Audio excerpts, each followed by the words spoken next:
안녕하세요. 빛과 소금의 교회 장창현 목사입니다. 오늘 8시간 만에 끝내는 성경의 맥잡기 5강을 시작합니다. 먼저 차례를 다시 한번 봐야겠죠?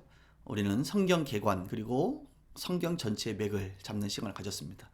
성경 전체의 맥을 잡고 나서는 이제 구약에 대해서 배웠고 오늘부터는 이제 신약에 대해서 배우게 됩니다. 특별히 오늘 신약 개론 중에서는 말라기부터 마태복음에 등장하기까지의 그 사이에 있는 중간 시대라고 하는 침묵 시대라고 하는 부분을 살펴볼 거예요. 그리고 마태, 마가, 누가, 요한복음 예수님의 행적을 한번 살펴보는 시간을 갖도록 하겠습니다. 자, 그러면 신약 개론입니다. 중간 시대.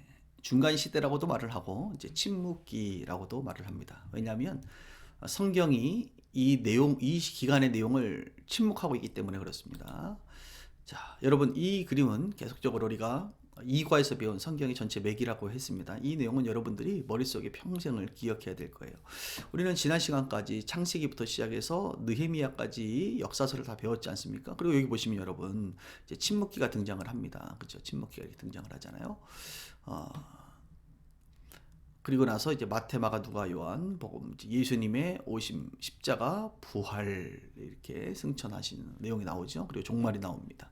자, 이 침묵기 지금 400년이라고 써 있죠. 400년. 요 내용을 한번 이제 살펴보는 거예요. 우리가.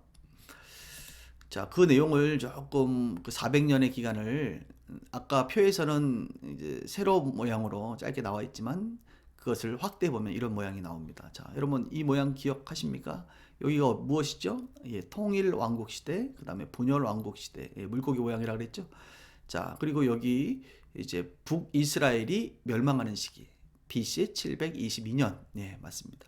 남유다가 멸망하는 시기 BC 586년. 물론 그 전부터 BC 606년부터 포로로 끌려가긴 했습니다만, 그리고 요 점으로 되어 있는 것이 바벨론 포로 기간 70년.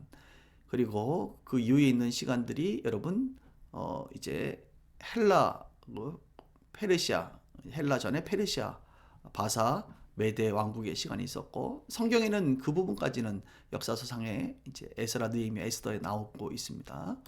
자, 그러면 여기 보세요.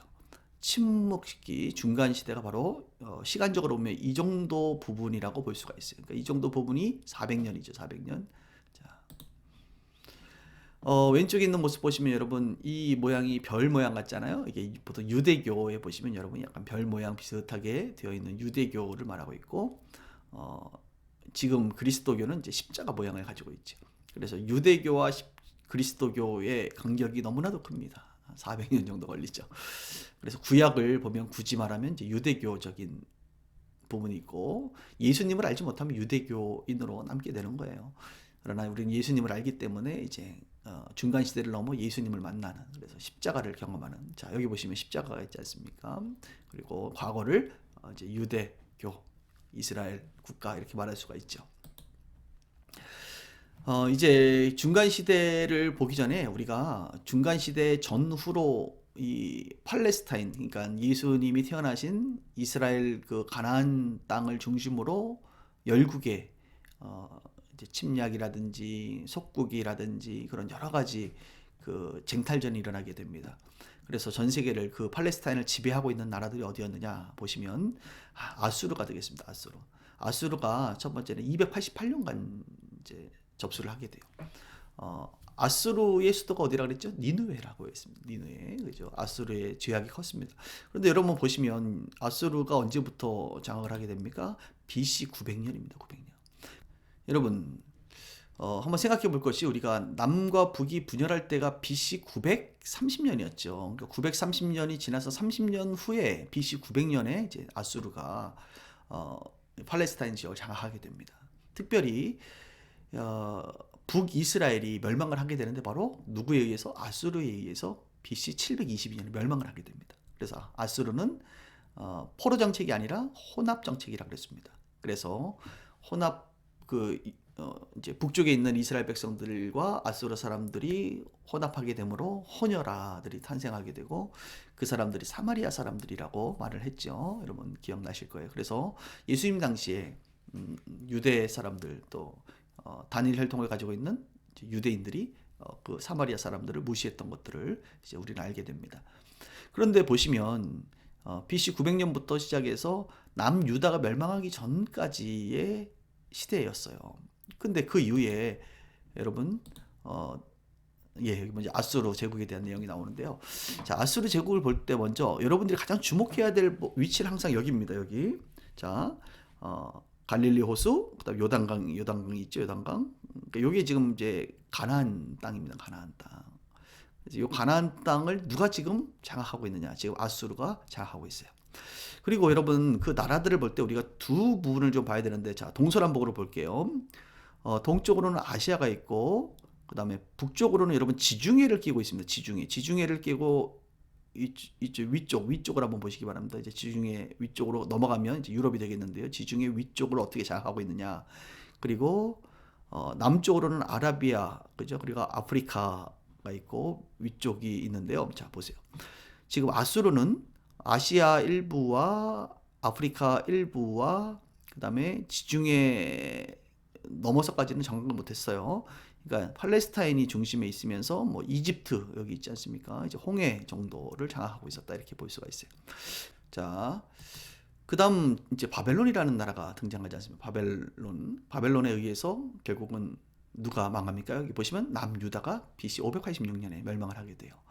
그런데 바벨론은 BC 612년부터 장악을 해서 이제 헬라에 의해 바사 페르시아에 의해서 이제 멸망을 하게 되지 않습니까? 그때까지가 우리는 뭐 70년이라고도 말을 하지만 76년입니다. 근데 70년은 이제 포로로 끌려갈 때부터니까 606년부터 포로로 끌려갔으니까 이스라엘 백성들에게는 정확히 70년이 돼요. 536년까지. 그러나 바벨론은 한 76년 정도 그 팔레스타인 지역을 장악하고 있었다.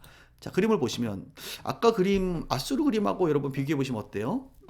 더 넓죠. 여기 보시면 팔레스타인 지역이 있고요. 다행히 이제 이집트 쪽은 이제 장악을 못했죠. 그러나 아시아 부분도 같지만 그 위쪽으로 북쪽을 굉장히 많이 장악하고 있는 것을 보게 됩니다. 그죠? 바벨론. 자, 바벨론 다음에는 누가 있죠? 우리가 이제 다니엘서를 통해서 많이 이 부분을 공부를 하긴 했는데요. 자, 페르시아이죠. 페르시아는 204년간 이제 장악을 하게 됩니다. 페르시아면 이제 고레스 원년 뭐 이런 이야기들이 여러분 들어보셨을 거예요. 자, 보시면 BC 332년까지 등장을 하는데 페르시아 제국은 훨씬 더 넓죠. 그래서 고레스 원년에 이스라엘 백성들이 이제 포로 귀환이 이제 일어나게 되지 않습니까? 바벨론에 포로 생활을 하고 귀환이 일어나게 됩니다.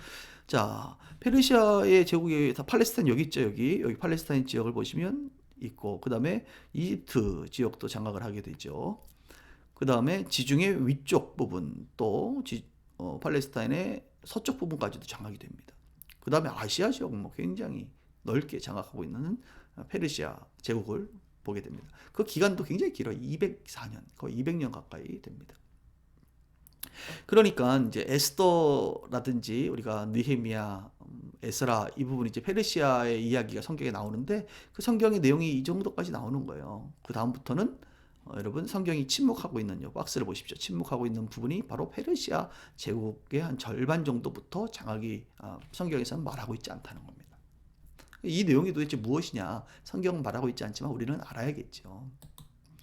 자, 페르시아 다음에 이제 헬라죠. 헬라 하면 알렉산더, 그죠? 그리고 알렉산더 이후에 네 장군, 특별히 두 이제 장군의 이야기가 등장하는 것을 여러분들이 기억하셔야 됩니다. 셀루코스하고 프토레미 왕조, 프톨레미코스가 이제 등장을 하는 것이죠. 자, BC 167년까지 헬라가 장악을 합니다. 여러분, 헬라도 페르시아만큼 굉장히 넓은 지역, 그러나 아프리카 지역을 더 많이 장악하고 있는 것을 보게 됩니다. 그리스 헬라 지역은. 그래서 그리스 헬라 시대에 이제 이 팔레스타인을 비롯한 많은 지역에 헬라 문화가 전파되게 되죠. 특별히 에피파네스라고 하는 사람에 의해서 핍박도 많이 받게 되고요. 그런 일들을 우리가 이제 알고 있습니다.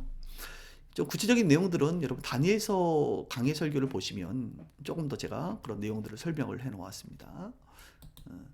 자, 그다음 여러분 처음 보시는 분들도 있을 텐데 헬라 그리스 문화가 마치고 나서 어느 정도 이제 유대 독립 기간이 주어지게 됩니다. 유대 독립. 이것은 이제 이스라엘 백성들을 그 땅에서 일어나고 있는 이야기들이죠.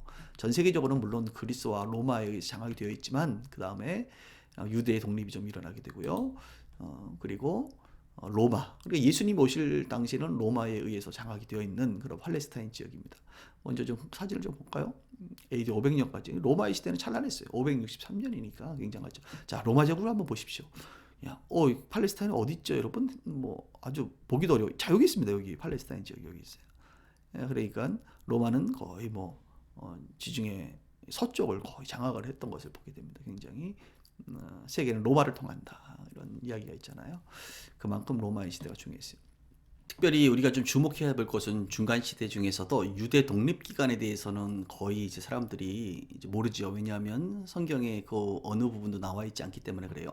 그리스 헬라 중간까지만 나와 있고 예수님 오시기 전 부분까지는 이제 나와 있지 않은데요. 특별히 유대 독립에 대한 이야기를 조금 해야 되겠습니다.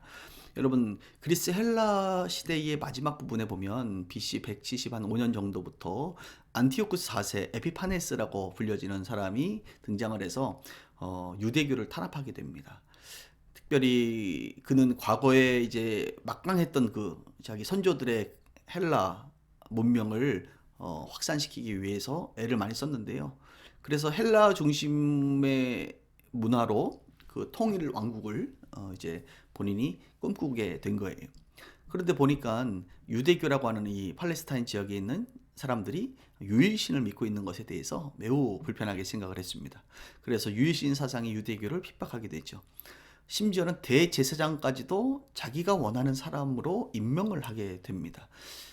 또한 거룩한 성 예루살렘에 경기장 시설을 갖춘 군사 훈련소를 갖추게 되고 또한 성경을 불태우고 할례를 못하게 하고 유월절을 지키지 못하게 하고 예루살렘 성전의 이방 신전으로 그것을 만들어버리는 아주 잘못된 정책들을 쓰게 되죠. 그래서 유대인들로부터 매우 이제 반감을 사게 됩니다. 특별히 유대인들 중에는 여전히 이런 헬라 문명 그 문화적인 그 창시 계명을 포함해서 여러 가지 압력 속에서도 하나님의 백성 유일신 사상을 믿는 경건한 사람들이라 불리는 사람들이 등장하게 됩니다. 그 사람들을 한마디로 하시딤이라고 불리는 경건한 사람들이 등장하게 되고요. 심지어는 BC 171년 정도에는 그 사독 가문, 제사장 가문이지 않습니까? 거기에 정치인 메넬라우스를 임명하게 되면서 엄청난 모독을 하게 돼요. 그러면서 이제 유대인들로부터 반발을 입게 되는 일이 벌어지게 되는데 그때 어떤 일이 벌어지냐? 유대 시골 지역에 한 도화선이 될 만한 사건이 등장하게 됩니다. 그 모딘이라는 지역이 있는데 거기서부터 무력적인 저항 운동이 시작이 돼요. 그 발단은 167년 전에 BC 167년에 지방의 늙은 제사장 마따디아라고 하는 사람이 이방신에게 제물을 드리도록 강요를 받게 됩니다. 그때 그 마따디아가 안티오쿠스의 감독관과 그를 따르는 한 유대인을 살해하게 돼요. 그것이 도화선이 됩니다. 그러니 당연히 정부에서 이 이제 마따디아라고 하는 이 늙은 제사장을 가만히 두지 않지 않겠습니까? 그래서 그는 그의 아들 5명과 함께 유대 광야로 도망하게 됩니다. 그 유대 광야에서 그동안 에피파네스에 대해 좋지 않은 생각을 가졌던 하시딤의 사람들, 하시딤이라 불리는 경건한 사람들과 힘을 모으게 되죠. 그러면서 게릴라전을 이제 펼치게 됩니다. 이 게릴라전을 펼치고 있는데 특별히 이제 아버지 마따디아는 죽게 되고 그의 아들 이제 5명 중에 셋째 아들인 유다, 그러니까 이제 마카비라고 불리는데 마카비, 아람어로는 망치죠. 망치라는 단어를 쓰게 되는 이 유다 마카비가 지휘권을 이제 행사하게 됩니다. 그리고 BC 164년에는 엠마오 전투에서 승리하게 되고 그리고 예루살렘까지 심지어는 진격을 하게 돼요.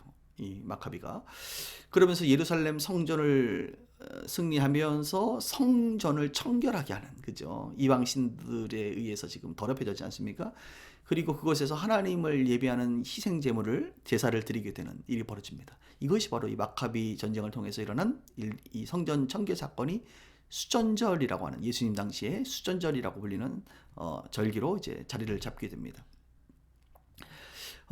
그러면 이 마따디아 이제 돌아가신 아버지의 이 가문은 무슨 가문이냐면 하스몬 가문이 하스몬. 그래서 이 유대 독립 104년 기간에 하스몬 이제 왕조가 이제 장악을 하게 되는 어떻게 보면 독립적인 형태를 갖게 됩니다. 물론 셀루코스 왕국에 종속은 되어 있지만 뭐 세금을 면제해 받는다든지 사실적 정치적인 독립국, 자유국의 역할을 유대 독립 기간에 104년 동안 하게 되는데요. 어, 그 이후로부터 이제 여러 가지 또 이제 변화들이 있게 되지 않겠습니까? 그 변화 중에 가장 큰 것은 로마에 의해서 이제 그리스 헬라가 멸망하게 되는데요. BC 46년 정도에 폼페이 장군이 등장을 하게 됩니다. 로마의 폼페이 장군이 셀루코스 왕조를 진격하면서 이제 승리하게 되고 그곳에 안티파넬이라고 하는 사람을 이제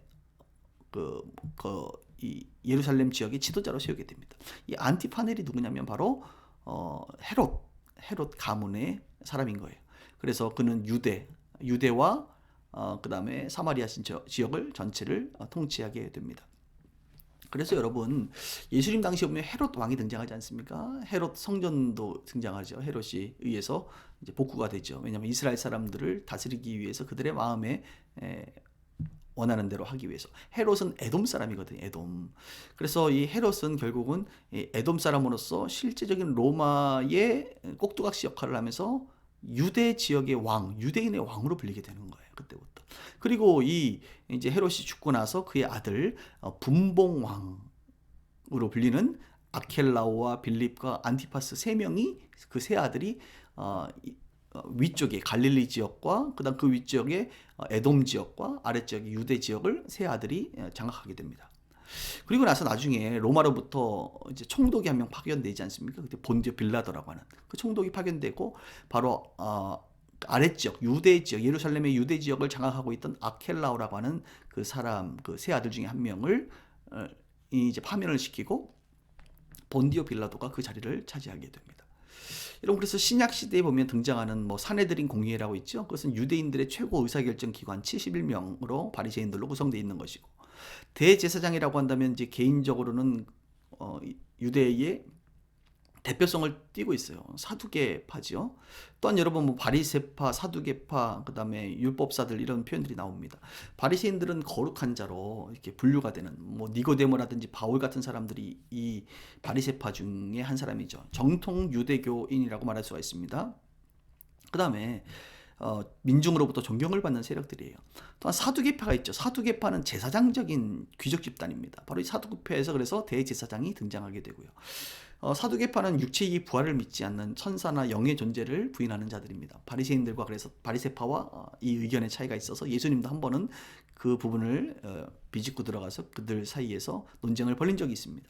그리고 열심당원이라고 또 있어요, 여러분. 열심당원은 누굽니까? 바로 민족주의적인 집단, 정치적인 활동을 하는 바로 이 마카비가 활동했을 때에 그 사람들의 계보를 잇는 자들입니다. 반로마주의자들이고 언제나 그들은 칼을 가슴에 품고 다녔어요. 그 대표적인 사람이 이제 베드로 같은 사람이 칼을 품고 있다가 나중에 말고의 귀를 자르지 않습니까? 그래서 그는 열심당원 사람이었다 이렇게 말할 수가 있어요. 에센파라 그래서 근본주의자들 쿰란 공동체를 만들었던 뭐 세례 요한과 같은 동굴에서 살면서 또는 금욕 생활을 하는 그런 사람들도 에센파 사람들도 있는 거예요. 그러니까 유대인들이라 하더라도 자기의 어떤 신앙적인 또 정치적인 이념에 따라서 나름대로의 어떤 그 분류가 가능한 사람들이죠. 서기관 율법사 랍비들도 이제 성경 신학자들 뭐 지혜자들 또 서기관들 뭐 율법을 해석하는 이런 사람들도 이제 등장하게 되는 거예요. 다양한 뭐 직업이라고 말할 수도 있고 아니면 자신의 정체성이 어느 지파, 계파의 사람이냐 혹은 어떤 역할을 하는 사람이냐에 따라 조금씩 다르게 됩니다. 이런 일들이 언제 펼쳐지냐면 바로 400년 여러분 400년은 굉장히 긴 시간이잖아요. 400년 동안의 중간기를 거치면서 그 팔레스타인 지역에 일어나는 여러 가지 정치적인 변화와 또한 다양한 사람들이 이제 정치, 경제, 사회, 문화적으로 형성되기 시작했다는 거예요. 그래서 침묵기 400년 동안에 뭐 보십시오, 여러분. 페르시아가 있고 그리스가 있고 그다음에 독립기간이 있었고 로마이 벌써 네 국가 혹은 제국에 의해서 그 땅이 이제 장악이 되었다는 것을 보게 됩니다. 그 이전으로부터 보면 아수르, 바벨론까지 포함되어 있죠. 그래서 아수르, 바벨론, 페르시아, 그리스 하나, 둘, 셋, 넷 그리고 5, 6개 정도의 이스라엘 백성의 큰 흐름이 있었습니다. 물론 그 전에는 여러분 출애굽하기 전에 누가 있었습니까? 이집트, 그렇죠? 이집트에 의해서 이스라엘 백성들이 실제적으로 장악이 됐죠. 그래서 저는 굳이 이스라엘 백성들을 장악했던 어떤 그 영향을 줬던 것으로 하면 7개를 보게 됩니다.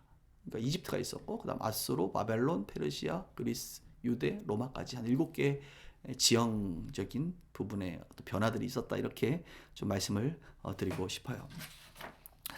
이 정도로 해서 여러분들이 이제 중간 시대에 대해서 뭐 그냥 살펴볼 수 있는데요. 가장 중요한 것은 뭐예요? 지금 여러분들이 이 순서입니다. 아수르가 북이스라엘을 멸망시켰고, 바벨론이 남유다를 멸망시켰고, 페르시아 시대에 포로 귀환이 됐고, 그 이후에 그리스 헬라에 의해서 에피파네스에 의해서 핍박을 받았고, 그 이후에 마카비 혁명을 통하여 유대가 독립되었고, 그 이후에 헤롯을 포함해서 로마에 의해서 식민 지배 상태로 되었다.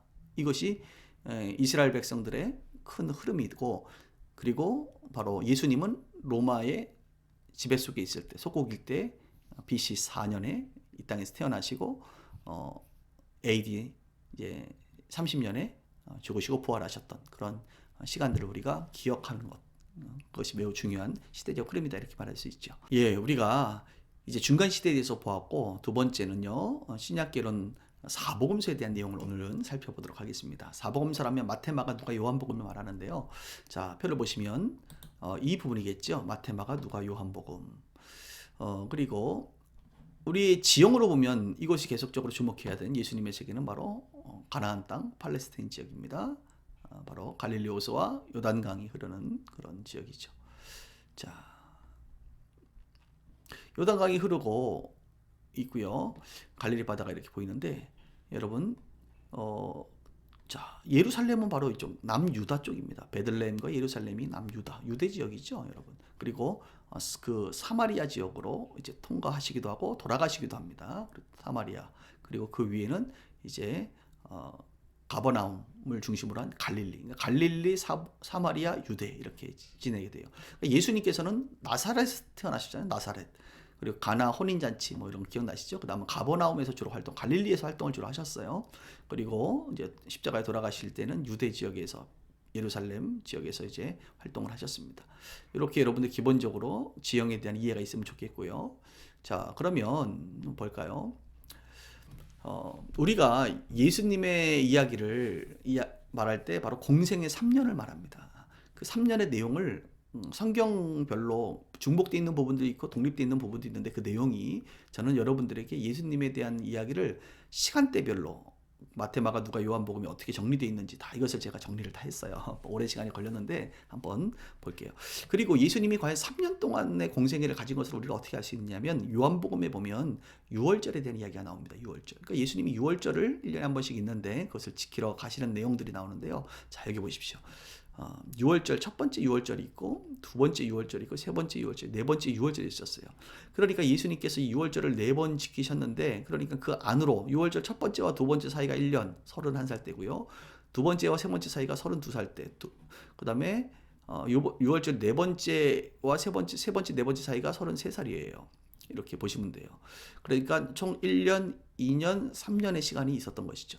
그런데 조금 더 제가 구분을 하겠습니다. 자, 3년차 중에서도 우리가 중요한 날 있잖아요. 예수님께서 이제 십자가 지시기 7일 전에 이야기가 있으니까 조금 더 이 내용을 따로 구분을 하겠고요. 6월절이 첫 번째 되기 전에 30세 때에도 있었죠. 그럼 30세에서도 공생애를 시작했을 때가 이제 30세인데, 그 30세 이전 있잖아요. 태어난 것부터 시작해서 뭐 12살 때 뭐 이런 이야기들이 있습니다. 그 내용을 30세 이전으로 해서 좀 분류를 했어요. 이해가 되시나요? 자, 그러면 한번 볼게요. 아래 보십시오. 법례를 좀 보겠습니다. 지금부터 제가 보여드릴 내용들은 두꺼운 글씨가 있고 거기에 밑줄이 쳐져 있으면 중요한 내용입니다. 자, 파란색 글씨가 있고, 여러분, 이것은 전도예요. 예수님은 3대 사역을 했어요. 가르치고 전파하시고 고치시는 사역. 그러니까 초록색은 전도, 파란색은 가르침, 빨간색은 고치시는 장면이다. 이렇게 여러분들이 이해를 하시면 되겠습니다. 좀 설명을 해드릴게요.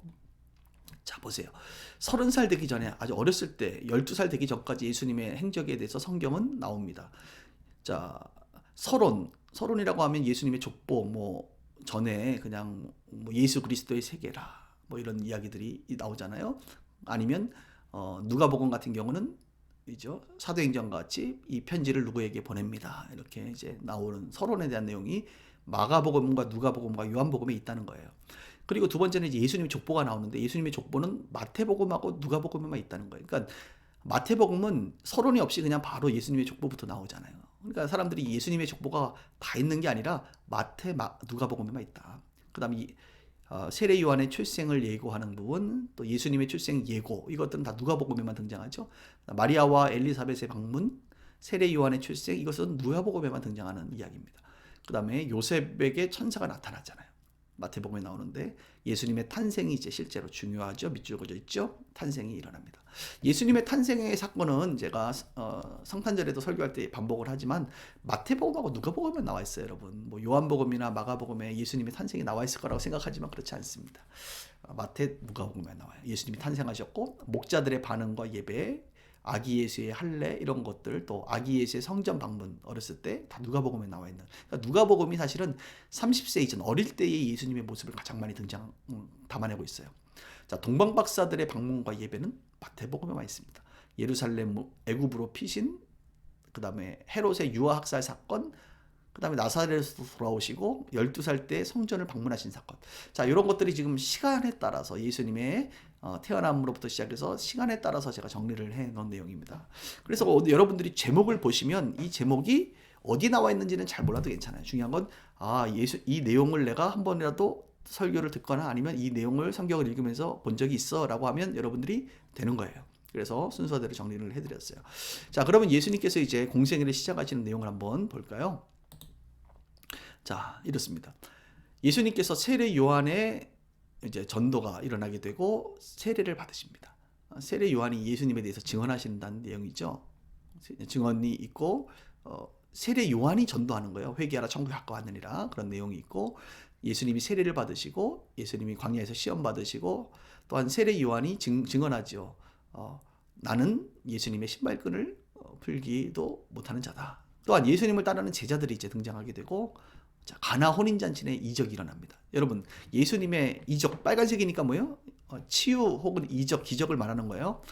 예수님의 첫 번째 사건, 기적의 사건은 바로 가나 혼인잔치. 그래서 물이 변하여 포도주가 되는 사건이었습니다.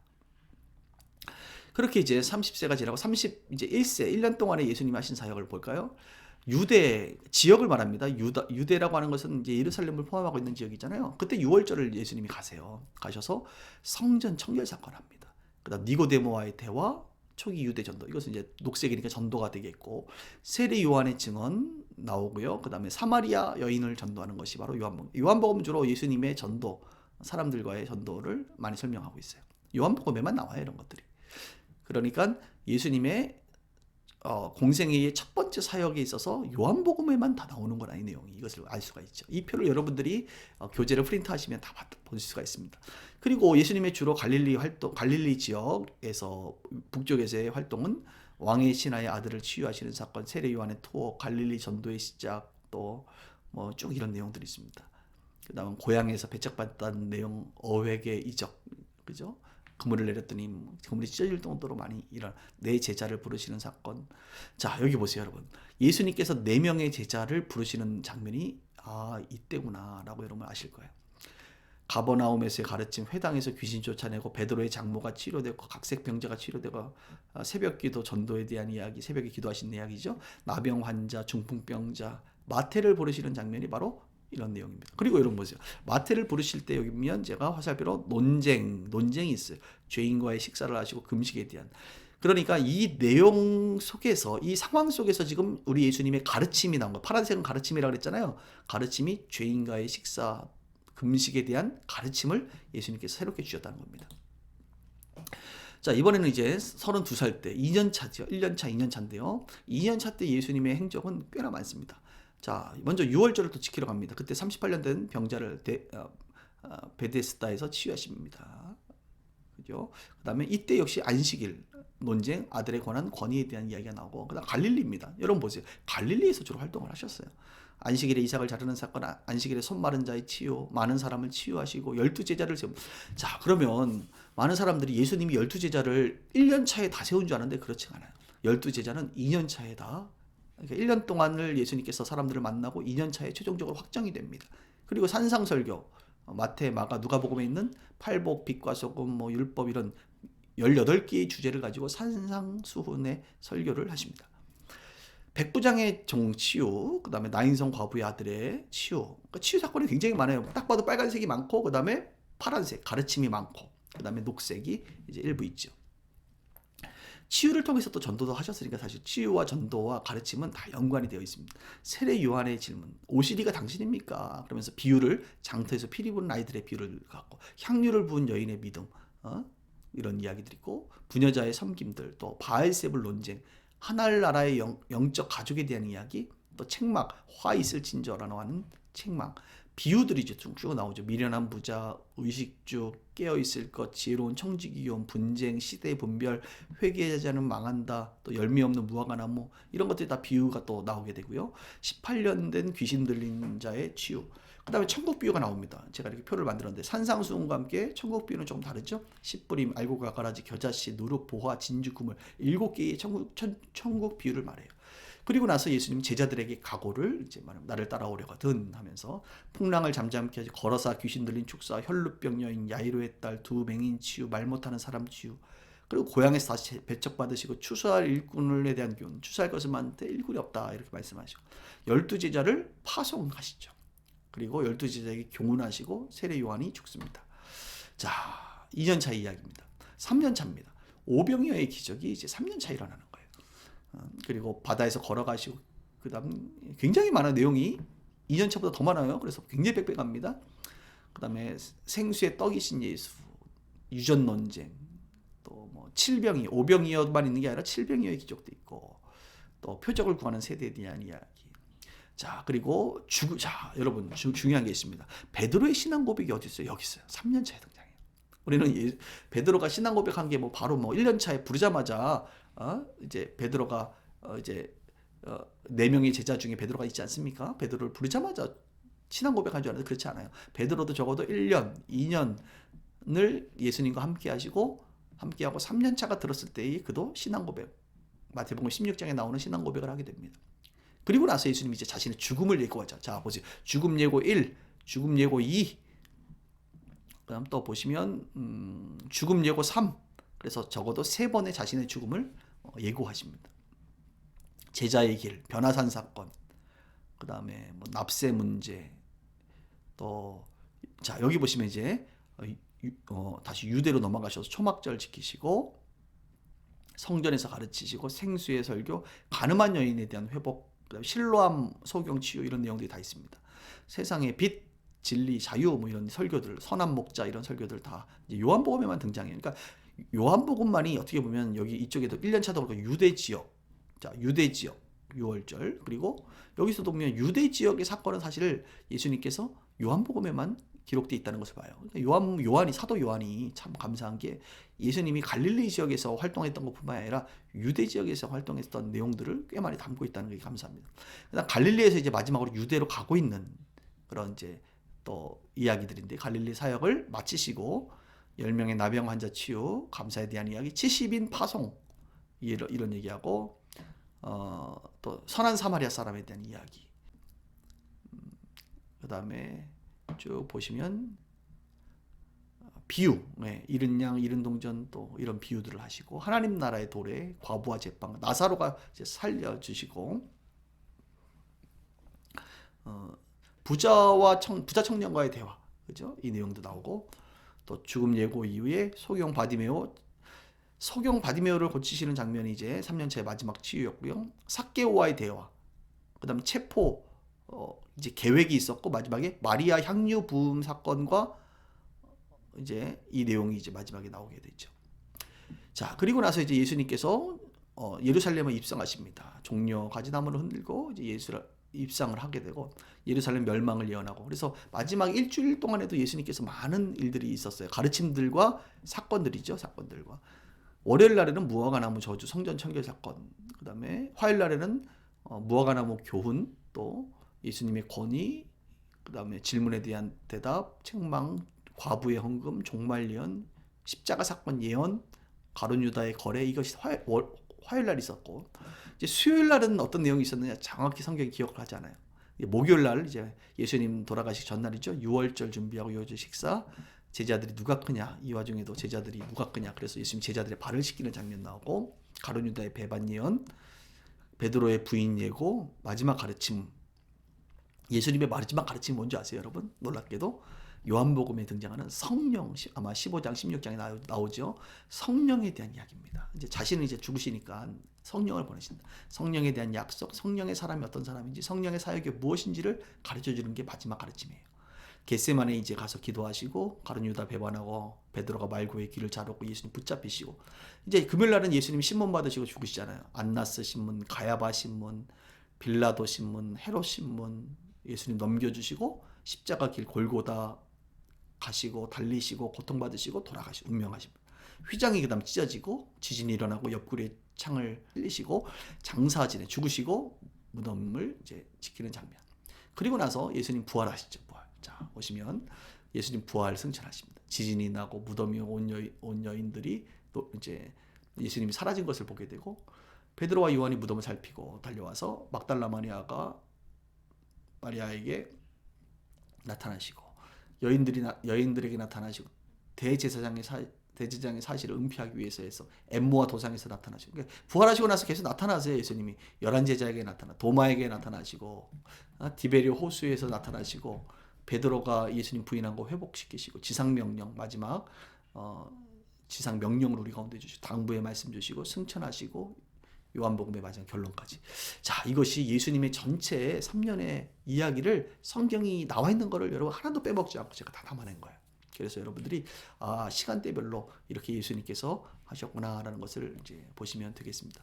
저도 사복음서 설교할 때마다 그 사건들이 이제 나오는데, 이 사건이 그래서 이 표를 가끔 활용을 합니다. 그러면서 예수님이 3년 차인지 2년 차인지 1년 차인지 뭐 이런 이야기들을, 이런 것들을 제가 공부를 하게 됩니다. 우리가 이렇게 해서 오늘은 여러분 우리가 신약개론 첫 번째 시간으로서 바로 중간 시대와 사복음서에 대해서 배웠습니다. 다음 주에는 이제 사도행전부터 시작해서 서신서와 요한계시록까지를 배우는 시간을 갖도록 하겠습니다. 긴 시간 들어주셔서 감사합니다.